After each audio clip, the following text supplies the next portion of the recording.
So welcome, guys. Today we have our first ever guest on the Levels podcast. He goes by the name of Saurabh Kaura. Am I pronouncing that correctly, mate? You might have to correct me there. That's perfectly fine. There we go. I did well. So just to give you a little bit of background as to how I know Saurabh, he actually applied for a job with Pickup, which is the company that I work for and am a co-founder in, as a customer success manager probably 3 or 4 months ago. He really impressed me during the interview, and like just reading through his LinkedIn, what he'd done in the past, how he started his own podcast, and his resume really impressed me. That probably the only reason that we didn't end up bringing him on, because I just didn't want to risk him moving his whole life from New South Wales to Queensland, given that we're at such an early stage of the business. So we'll kick off, and I suppose from your side, Sarah, what's something that you really suck at but you have to do regularly? Just to try and humble you, first question.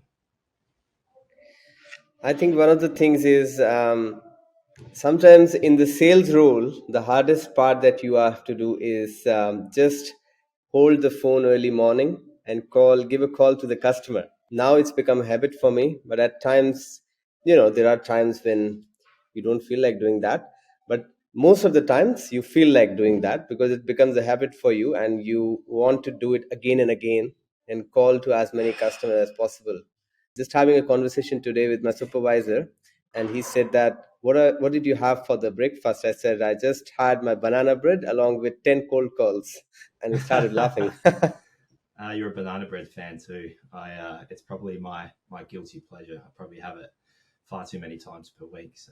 So just leading into your job and your role. So I know that you run your own podcast actually called Ultimate Global. So can you tell me what your role is there and sort of what Ultimate Global is all about?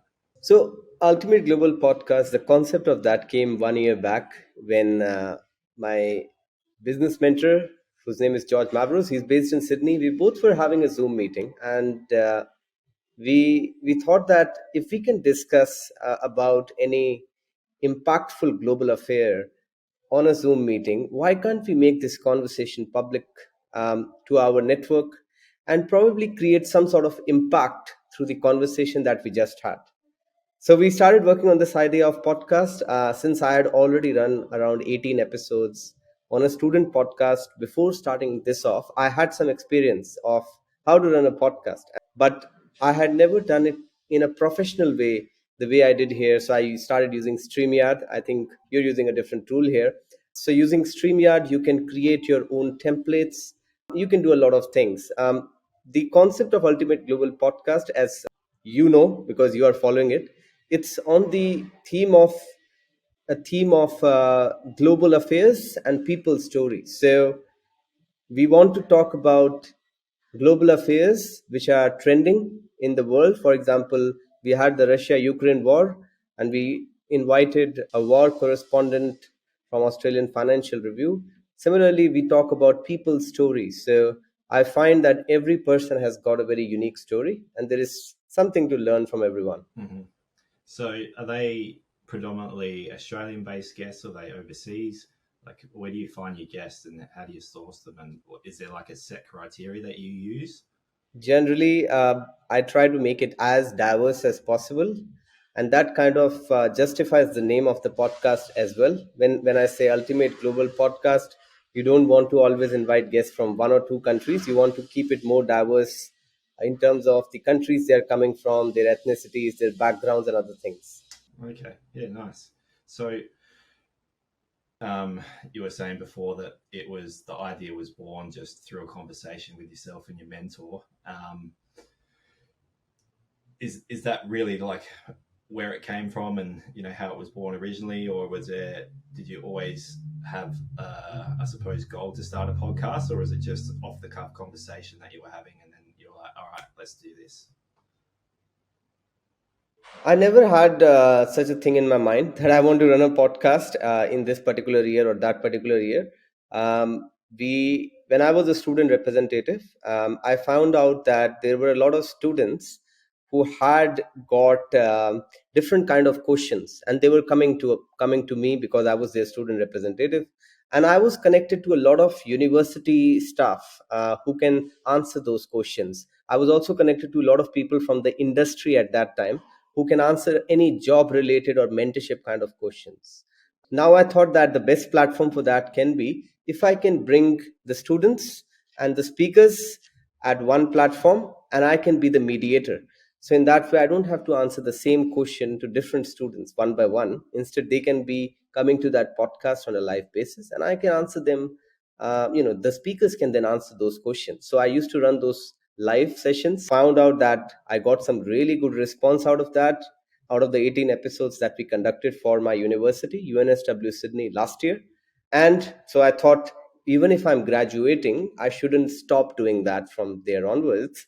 I should continue doing something of my own. And that's how I thought that I should be doing Ultimate Global Podcast. And after that, we started thinking of what can be the name of that, what can be the theme of that.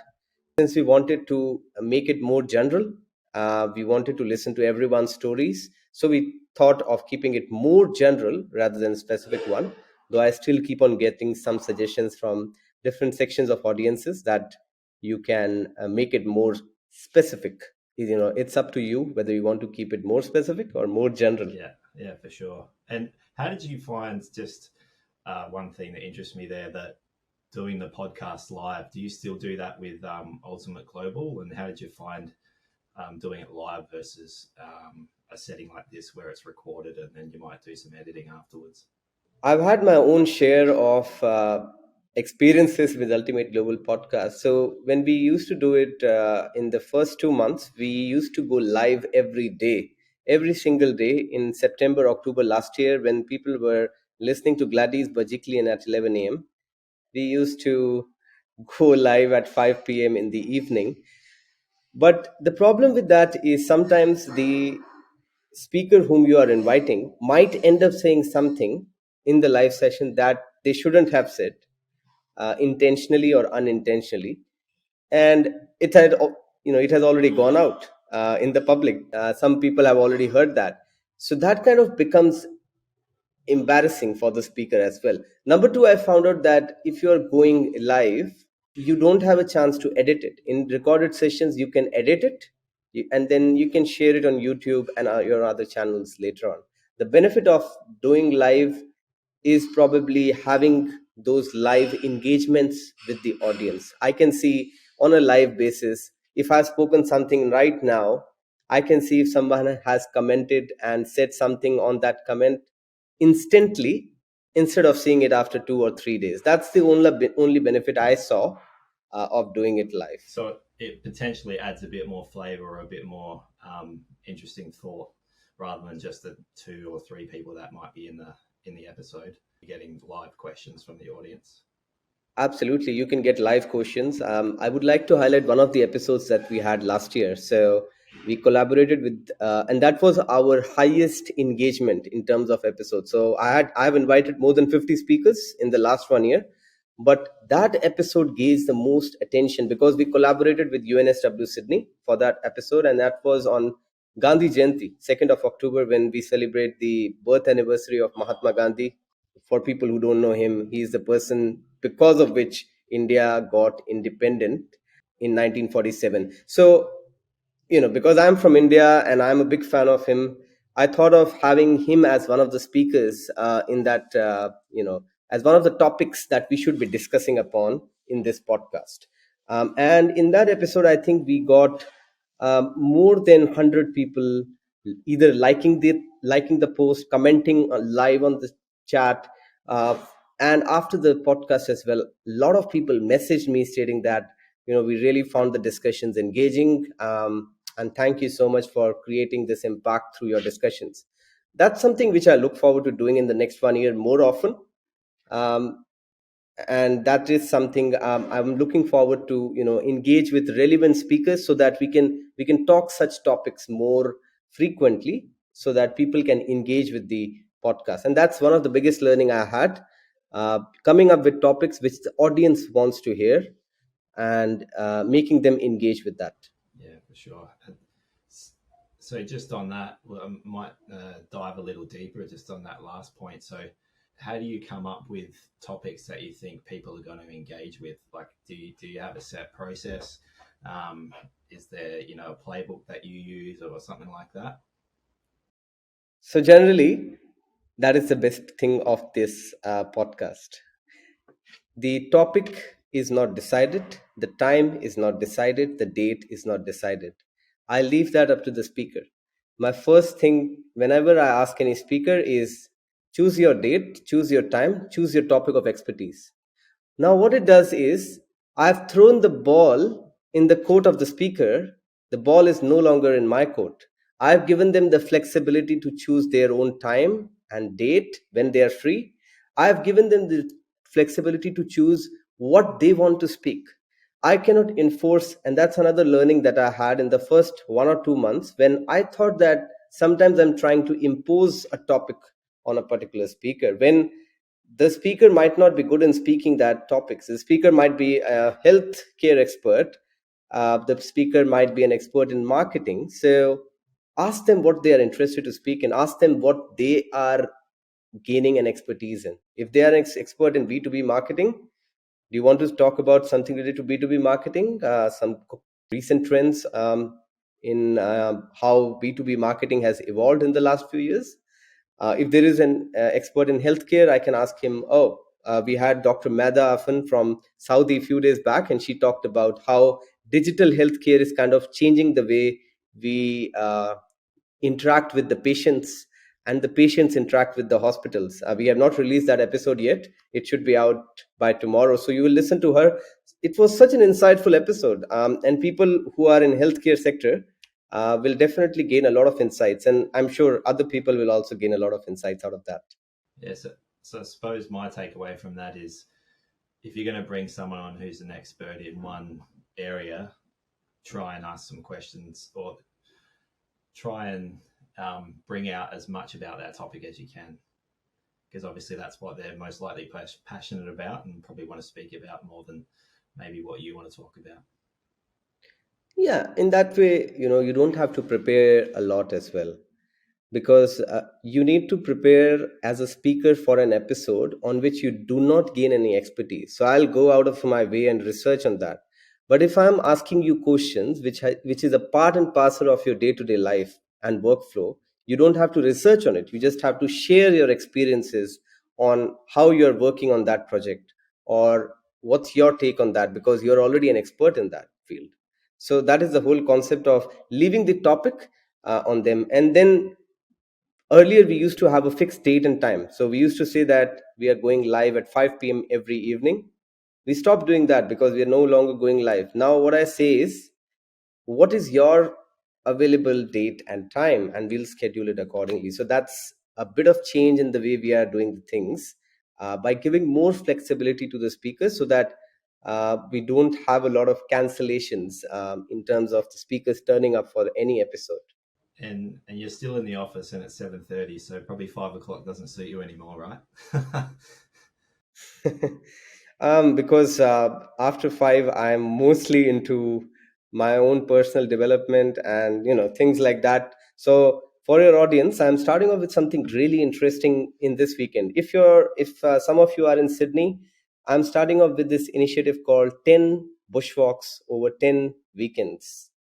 The concept of this is, and that is also in association with my podcast, that is Ultimate Global Podcast. So we want to meet people, we want to understand what they want to hear in the podcast. We also want to invite more speakers from the bushwalk, and bushwalks are a great way to network. So you come, you talk to people, you make new friends. That's a good way to do that. I have met some spectacular people over a bushwalk, and you can have really good conversations as well. Sometimes you can find different kinds of friends in your for your personal professional life. So come and join us for that. The first bushwalk is from Spit to Manly this weekend. The second bushwalk is from Tarango Zoo to Balmoral Beach. If you are in Sydney, you must be knowing about that. And there are 8 more bushwalks lined up. So get ready for that if you are in Sydney. and it's good for you getting your steps in, getting your daily steps in. So that's a bonus, right? Absolutely, keeping yourself fit. um, so in terms of your guests, who and not dismissing all the other guests that you've had on over the journey, who would you say is probably like the most interesting person that you've spoken to, and why would you say that? It's very hard to choose one of those speakers because every speaker has got something different in the way they have told about certain things. For me, one of the episodes which I can definitely recollect is with this guy called Deepak Vadera. He shared some tips on LinkedIn. I find that LinkedIn has kind of changed the dynamics you network with people these days.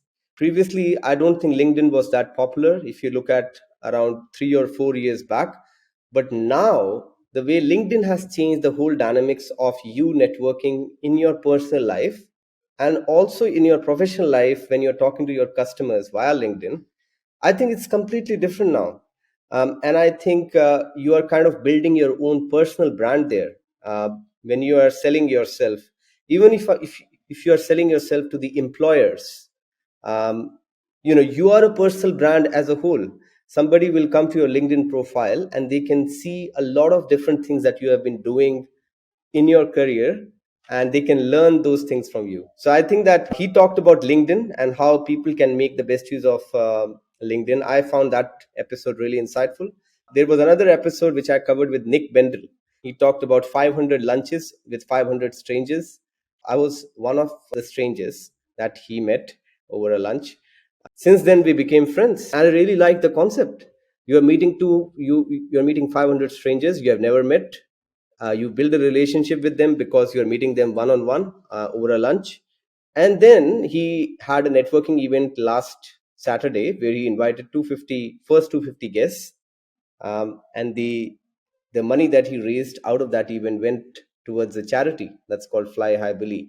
So I like the whole concept of that, which we also discussed on our podcast episode. So these two will be my top two picks. Is that 500 lunches thing? Is that where you got the concept for the bushwalks from? It's quite similar, isn't it? I thought about that before that. But yeah, I think I was very inspired by Nick Bendel in terms of having 500 lunches with 500 strangers. Now, my concept was that with one lunch, you are just meeting one person. But when you are going out on a meetup or you're doing a bushwalk, you can meet even 20 people in one bushwalk. So even if I'm spending 4 hours on a Sunday afternoon, I get to meet around 20 people. I've not set any limit. I was just checking the meetup group before coming to this podcast. I saw that there are around 10 people who have already signed up for this week's bushwalk, with my fingers crossed that it's not going to rain at that time. Otherwise, we'll have to postpone it. Yeah, so it's kind of like speed dating for networking, somewhat. Yeah, absolutely. Yeah. So, in terms of the how you market the podcast, what sort of strategies have you used? Is it predominantly LinkedIn? Is there other channels that you use to market the podcast, or is it more about just having genuine conversations and not so much about getting as many eyes across it? No, I think in the initial 1 month, in fact, in the initial 3 months, we tried all possible channels, which included LinkedIn, which included Instagram, Facebook, Apple iTunes, Spotify, and that was done very, very aggressively. That was a very aggressive marketing, I'll say. Most of the engagements that we got was from LinkedIn and Instagram. So LinkedIn and Instagram were kind of our two top performing channels. Instagram I can understand because a lot of audience um, wants to stay in Instagram for their personal reasons, and LinkedIn because a lot of professional people come there for professional reasons, for finding jobs or finding some relevant content regarding their industry and the product they might be selling.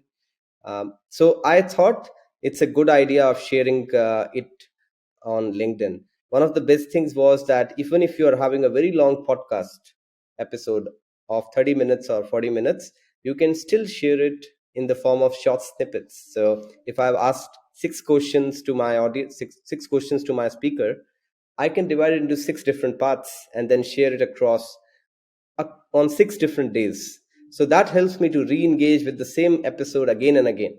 So if you are launching this episode, you can launch it across six different days, the six different questions you have asked me. And what it will do is people will want to go to that episode, and that will increase your engagements. And every different time you can share a different link. So for example, one time you can share the YouTube link, so that directs people to YouTube. Next time you can share Apple iTunes, that directs people to Apple iTunes, and that kind of makes you direct them to different links at different occasions. So do you have a different strategy for like LinkedIn versus Instagram? Do you put more longer form snippets on LinkedIn versus Instagram is shorter stuff? Like, what's your strategy there? I don't post any long episodes because audience is very bored Yeah, they of lose. any episodes beyond 30 minutes. I don't think they will even listen to that. So if you can post a maximum of 2 to 3 minutes on LinkedIn and Instagram with something in brief about what that video is talking about in your content above, that kind of gives an idea to the audience, what am I here to listen on this short snippet. So if I read in that LinkedIn post that, did you hear about the recent trends in the marketing, in social media marketing? Listen to one of our speakers who joined us recently, and he discussed about how digital marketing is changing the way companies engage with the customers these days. So if there are any digital marketing experts or anyone who is curious to know about digital marketing, they will want to look at the snippet. They'll want to see what the speaker is talking about. Another thing which I'm always doing is not trying to portray myself there, always talking about what the speaker is saying, because the focus should be on what the speaker wants to say, because people don't want to listen to me all the time. They want to listen to who the speaker is and what their expertise is. That's another thing which we should always take care of. I'm sure you've got a couple of listeners who specifically listen to you. I think you should be the first one. Yeah, maybe it's just me. All right, so maybe changing directions to your day job. So you're currently an SDR at Evergreen Digital. So can you sort of tell us what Evergreen Digital does and what your role is there? So Evergreen Digital is a reseller of LMS 365. LMS means Learning Management System. So Learning Management System is used by different HR specialists and learning and development specialists around the world. So we are basically the reseller of LMS 365 for Australia and New Zealand. I have recently joined this company in August. My role is mainly towards finding new customers in Australia and New Zealand who are in need of an LMS system. So a lot of people don't understand the value of LMS. A lot of people don't understand what LMS is all about. It's more for the HR and L&D specialists when they hire new employees. You need a system where you can effectively monitor your employees and how they're performing during their onboarding, and different other things like compliance training. You have got different kind of training modules that you need to complete as a new employee, or also as an existing employee you need to recertify yourselves from time to time, because we all know that we are living in an age when things are getting things are automating very fast. And I think by 2030 a lot of things will get automated. A lot of the jobs will just get lost, they'll get vanished away. So we need to always upskill ourselves, reskill ourselves, and we always need a proper learning management system for that in place, that will make the life of any HR or L&D specialist easier. If you are an HR or L&D specialist, feel free to contact me. Ah, little plug there. I love it. So just putting your sales hat on again, how does the product that you guys offer to the market, how is it for the end user? Because just going back to my corporate days where I wasn't working at a startup and just remembering some of the learning management systems that we use, like a lot of the content was quite bland, and you just sit there and you go, oh, it's just another another what's the word I'm looking for? Lost my Another word. boring module that Module, you have to that's the one. complete. Yes, thank you, mate. Just another module that I have to complete, and basically you just click through. You aren't really paying attention. So, how do you really engage the user? I think so. We are not a content creator. We don't create content. There are different tools, different other softwares which provide content. We are integrated with some of them. In our software, you can import data. So you can import all kinds of content, including video, audio. You might be knowing about SCOM files, that is shareable content object reference model. So you can import different kind of things on our system to make it more engaging and more appealing to your learners. And of course you can have different kind of questions that you want to put. So sometimes as a learner I might feel that I don't want to always look at the long videos of 10 minutes or 20 minutes long. I can put it in the form of small videos. I can make it more interesting by putting the gamification feature. So we have got something called as gamification, which helps you create leaderboards, so you can see how you're performing with respect to your other learners in the company who might be doing the same kind of course at the same time. So you can see whether you are having more points, more skills, more badges as compared to other employees. Okay, so you guys are basically providing the framework and the systems, and then the business is putting the content into that system and framework. Is that? Yeah. Okay. All right. Nice.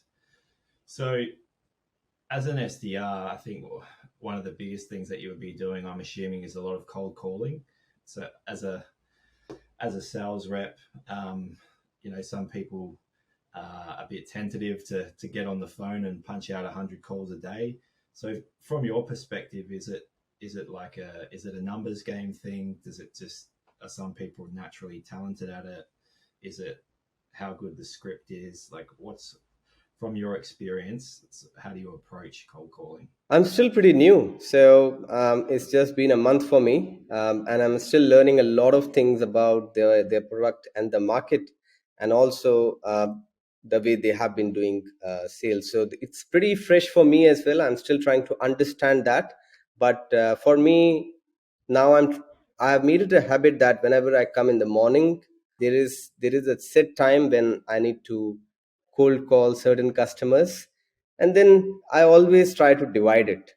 So you can always prioritize your customers. Now if I'm having around 100 customers in my pipeline, all 100 of them are not important. There can be 10 or 15 with whom I feel that there is a higher chance of getting converted. So those are the ones whom I keep in the beginning of my day, so that I'm fresh. I want to talk to the customers whom I feel can be converted fast. So I'll talk to them first, and then I'll put the rest of the pipeline for the next few hours. And possibly also keep, because I'm still in my learning phase, I'll possibly keep around 2 hours to learn something new about the product, or see what's happening in this market. What are the HR people or L&D people? What is my customer persona looking for? What are they engaging with? Are they attending some new events coming up? Are they sharing some blogs? So what it does is, whenever I'm talking to a customer, it helps me frame a conversation. Oh, I read about this thing called, there was an HR convention that happened on August 15th. I saw you attended that. I learned that there were some really key insights here. What it does is, it just grabs the attention of your audience, and it says that you are alert about what's happening in the HR sector. And as a sales representative, I always feel that you need to be an expert. You need to showcase your expertise to your customer, so that they feel that you are credible and you are trustworthy, and you're not just there to sell the product. And is your role to book meetings for a demo, or is it to close on the phone there and then? What's like the goal for a phone call with you, or is it get them to be interested and then you send them more information? Like, how does it work? As an SDR at the moment, I am under the shadow of my sales manager. So of course, I have to give them a call, ask them for an initial meeting where we can gather their requirements, understand whether what we are selling is actually aligned with what they want from the product. So we will have that initial call with them to understand all the requirements and to see whether they are the right fit.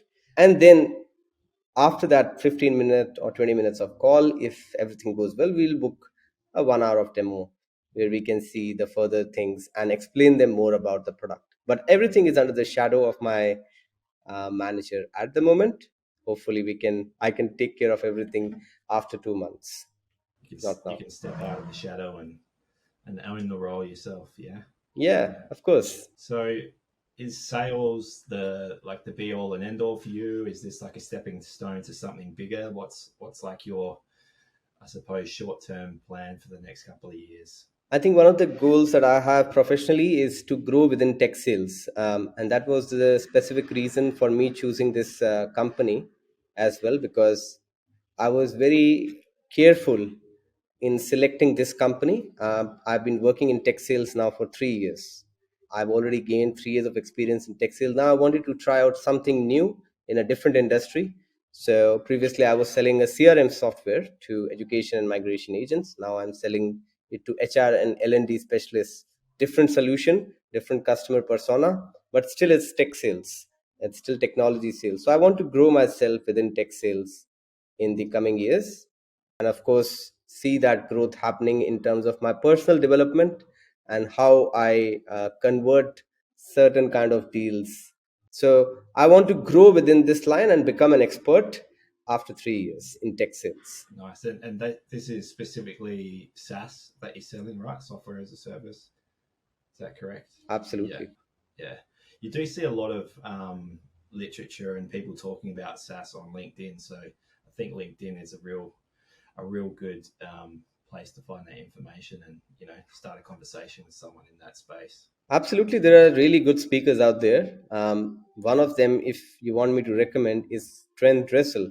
He's an account executive. Go and follow his YouTube channel. My day generally begins with watching one of his videos. So if I'm in the bus coming to the office, I'll be watching one video of Trent Dressel on how to make my day more productive. He has got some really cool videos. I think he's got more than 15,000 subscribers on YouTube, and his videos have also become part of the sales boot camp of some companies. So I think some of the companies have in fact made that video as a part of recruiting their new salespeople and shown them to their sales interns as to how they should sell any technology product. So I learn a lot of things, new things from him. One of the guys is him. There is another guy, his name is George. I also invited him on my podcast. He runs his own podcast called B2B Marketing. He's in Sydney. I think he produces some really engaging content. If you are into B2B marketing, any kind of B2B marketing, he engages, he creates content for marketing, he creates content for B2B sales. So I would always like to read his content as well. Is that the B2B playbook? Is that who you're talking about? Oh, yeah. Yeah. Yeah, I actually subscribe to that one. It's a really good podcast. I like the style, and obviously the content is really really valuable. There's lots of little nuggets in there for sure. Absolutely. There is a lot to learn from George. I think because he's already worked in that space, so he brings in his own insights, and then he does a lot of research because I had chatted with him before, and he does a lot of research while uh, putting out his content on B2B marketing podcast. Yeah, nice. So in terms of like online tools and resources, what's like your go to? Is it YouTube? Is it LinkedIn? Is there some other tool that you use to find ways to improve yourself or to help yourself in your SDR role? As I said, Jacob, that the main thing is your LinkedIn brand is supposed to grow every day. So if you're on LinkedIn, I think LinkedIn is now solving all your purposes in your personal life as well as your professional life. You can build your personal brand on LinkedIn.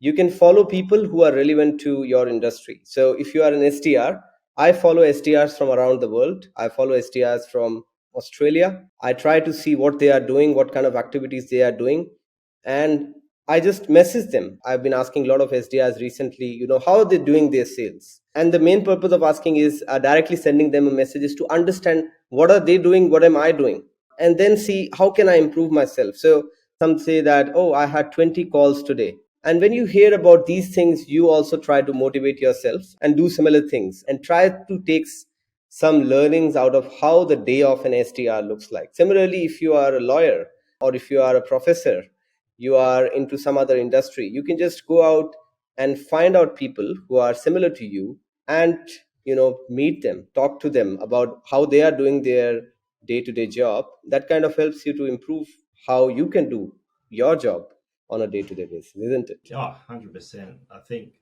in today's day and age, there's really no excuse not to be able to learn something new every day and improve yourself. Like YouTube, LinkedIn, there's just boundless amounts of information on every subject that you could ever think of. So yeah, no, it's different to when maybe I was coming out of school. Like the internet was just starting, but now it's just amazing. So in terms of your productivity, obviously you've got a lot going on between your podcast and your extracurricular stuff that you're doing outside of work, and then obviously your job. Do you have like any productivity hacks that you could share? Not really. What do you mean by productivity hacks? Can you As in, clarify like, that? are you someone who just puts absolutely everything in your calendar? Do you have like a morning routine? Do you set 2 hours of deep learning every day aside where you turn off your phone, like that sort of thing? I try to put everything on my calendar. Morning routine is something which I'm still trying to fix. I want to, get back to the gym. I've been missing out on the gym for quite some time now. It's been pretty bit hard to keep that morning routine fixed in terms of putting it on the calendar. I still go for, some morning jogging or running for, half an hour or so.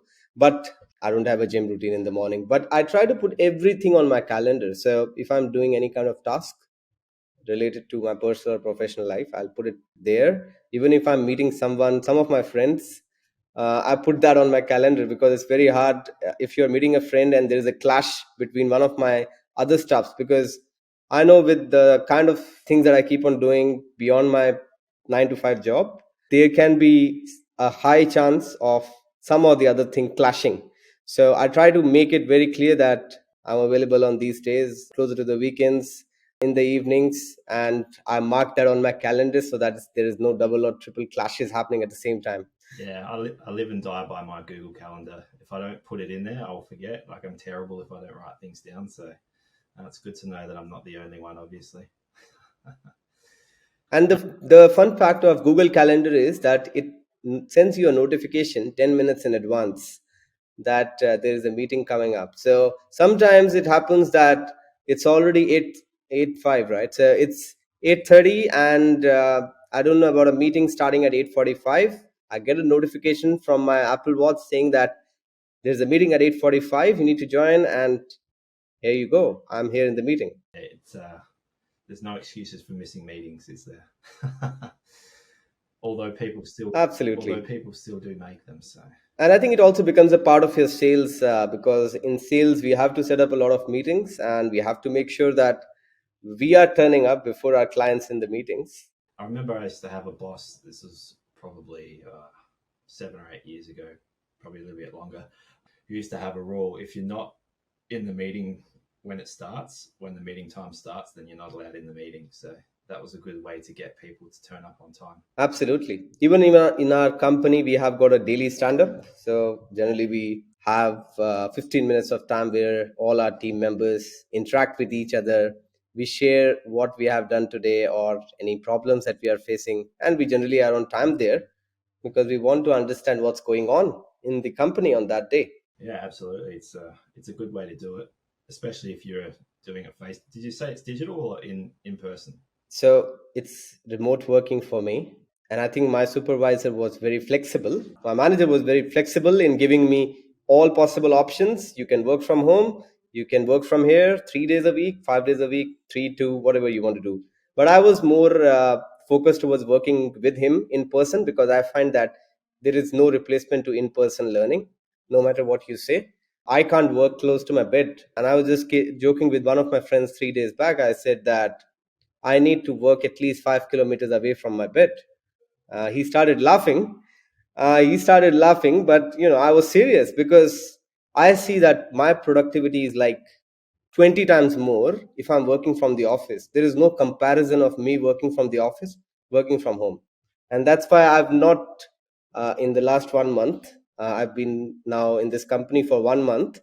There has not been a single day where I've not worked on the office. I've worked in the office on all the days in the office. I've never worked from home. I don't like doing that because I think it's a negative impact on your productivity. For me, some people are very good in that. I know some people like doing 3 days from their home and 2 days from the office. Yeah, I suppose it all comes down to personal preference. What's like quickly the breakup in your company in terms of how many people would work from home versus in the office?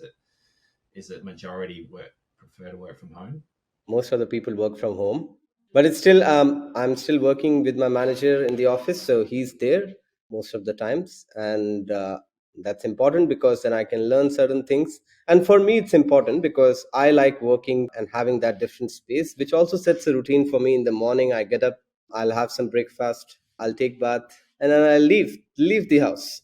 So that's when you leave the house, you feel like, okay, now I'm moving out for work. If I'm still in the house, I don't feel like I'm moving out for work. And I think it's all about having that different mindset of still feeling at work while you are at home. For me, sometimes it's very difficult to do that, so I avoid working from home most of the times. If there is an emergency, of course there is no option, you have to work from home. I actually find sometimes if I'm working from home, I actually end up working more because you can get up and just walk straight to your desk, and then you can just be there for the next 14 hours straight. Whereas at work, you can sort of get up and leave. Whereas when you're at home, sometimes you can lose the day really quickly. But yeah, it's interesting to just to hear all the different perspectives on that because you see all the different opinions online, and it seems to be quite divided. Yeah, one of the things is that when I see people around me, it makes me feel charged up that there are 10 people who are working on the same desk as me and they are producing better results. What am I doing? I need to charge up myself and do something better than them. So when you're working from home, you're the only one there. I can't see anyone. So I think that kind of also acts as a booster for you when you see others around you working with the same energy and enthusiasm to produce certain results. That's another thing which really motivates me. You can consider this as a weakness or as a strength of mine, but I take it as positive because I feel that if you're getting charged up with people around you, it's a good thing. For some people, it does not matter. I know a lot of my friends, they say that we are absolutely fine working from home, and in fact, it saves on our commute time. I totally understand that. But for me, it's like more of going away from the home to make better productivity. Yeah, each to their own. In fact, during the Delta variant as well, when there was a lockdown in Sydney, I started off with this podcast called Ultimate Global Podcast. I never did it from my home. I used to go to my university, which was right next to my accommodation, to organize all the episodes because I knew that I can't do anything productive sitting in the same room where my bed is. So I have to leave that room to make my day productive. So I used to make sure that in the morning I leave that room and I only come back to that room when I have to sleep. So that's one of my solutions to make my day more productive. Yeah, there's one of your productivity hacks there, right there. So we've probably got a few minutes left, so I might just turn it across to you. Do you have any questions for me before we wrap up? I'm really used to asking a lot of questions because I also run a podcast. One of the first questions, I'm just kidding. The only question that I would like to ask you, how did you come up with this idea of levels? Because this is a very unique name. Seems like you have done some sort of research in building the name and the brand. So, how did you come up with this idea, and why did you choose me as your first speaker? So firstly, just in regards to the name, I just find, especially in the startup space, there is people from all different areas, all different skill levels, different levels in the startup journey. So that's where that name was born from. So you might get someone who's got zero experience in a business or who's only generated an idea, and then you've got someone who's started a business but they're only 3 months in versus someone who's been in business for 20 years. So I think that's where the name came from. And in terms of bringing yourself on, obviously, someone who has experience in the podcast game, So it's always good to learn from other people who've been there, done that. And I think that's a fast way to fast track yourself for success in any avenue in life. So that's why I wanted to bring you on, and I think that you're starting to carve out what could potentially be a really cool career, and you're doing a lot of things outside of work as well, which are interesting. So that's why I wanted to bring you on, just to hear more about your story and where you're headed and what you've done. And really thank you for coming on and being our first recording. We've got our second one tomorrow, but you're the first ever recording, so number one guest. Wow, I'm so lucky. Who is your second guest? He's a guy called James, who runs a marketing agency.